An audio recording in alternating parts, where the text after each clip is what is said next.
আসসালামু আলাইকুম এভরিওয়ান। আজকের ভিডিওটি আমার এক আপু রিকোয়েস্টের ভিডিও। তো আমি এই ভিডিওটি দেখিয়েছি কিভাবে চেইন অ্যাটাচ করতে হয় এবং এরপরে গলার পাইপিং অ্যাটাচ করতে হয়। তো আপনারা যদি পুরো ভিডিওটি মনোযোগ সহকারে দেখেন, আশা করি ইনশাআল্লাহ আর কোনোদিন আপনাদের চেইন অ্যাটাচ করতে অসুবিধা হবে না। তো আমি প্রথমে যে আমার পেছনের পাটটা নিয়ে নিয়েছি এবং মাঝখান থেকে কেটে নিয়েছি। এরপর 2 টুকরো কাপড় নিয়ে নিয়েছি। কাপড়ের চওড়া নিয়েছি 1.5 ইঞ্চি পরিমাণ এবং লম্বা নিয়েছি যে আমার পিছনের পাটের সমপরিমাণ লম্বা। তো দেখেন আমি পটির কাপড়টিকে এখন 2 ভাঁজ করে নিয়েছি। এরপর জামার সাথে অ্যাটাচ করেছি।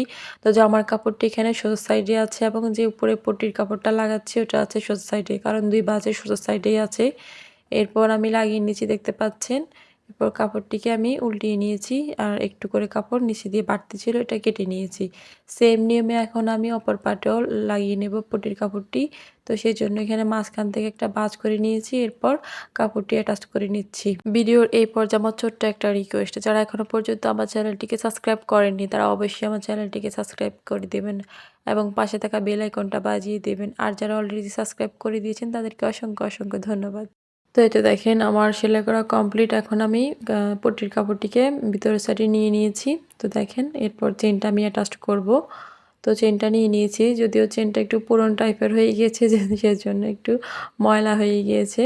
তো ব্যাপার না, এটা আমি এমনভাবে সেলাই করব তো আর এটা দেখা যাবে না। তো দেখেন একটু করে উপর দিকে তুলে দিয়ে কাপড়টিকে তারপর আমি সেলাই করে নিচ্ছি।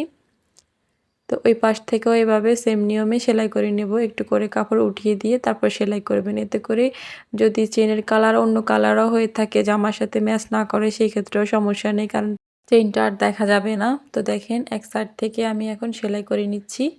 তো সেলাইটা একটু সুন্দরভাবে করবেন, মানে সমানভাবে রেখে করবেন, তাহলে দেখতে সুন্দর দেখাবে।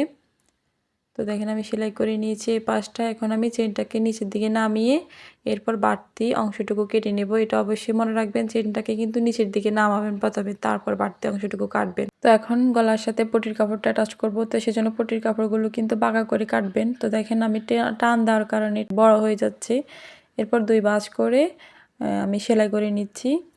এখানে জামার কাপড়টা আমি উল্টো সাইডে রেখেছি, তারপর সেলাই করছি। তো এখানে কিছুটা অংশ রেখে তারপর আমি বাড়তি কাপড়টুকু কেটে নিয়েছি, দেখতে পাচ্ছেন। এরপর ভিতর থেকে কাপড়টুকুকে ঢুকিয়ে তারপর সেলাই করে নিচ্ছি, অর্থাৎ ওই পাশে একটু করে ভাঁজ করে তারপর সেলাই করব। এরপর ছোট ছোট কাট বসিয়ে দেব কিছুটা।